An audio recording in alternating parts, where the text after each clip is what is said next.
Paiigtingin pa ng Philippine National Police ang seguridad at operasyon sa buong bansa mula October 29 hanggang November 3 upang tiyakin ang kaligtasan ng bawat Pilipino ngayong darating na Undas 2025. Ide-deploy ng PNP ang 31,298 na pulis, katuwang ang 11,707 uniform personnel mula sa AFP, BFP at PCG, gayon din ang 29,899 force multipliers gaya ng barangay tanods at NGO volunteers.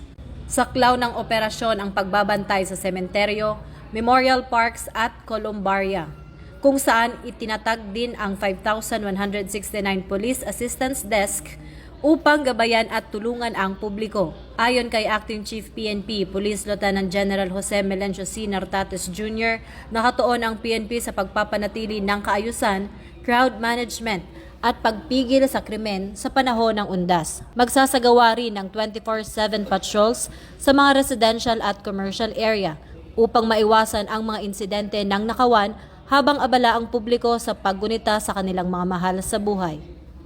Hinihikayat naman ang lahat na maging mapagmatsyag, sumunod sa mga paalala ng otoridad at agad mag-ulat ng anumang kahina-hinalang aktibidad.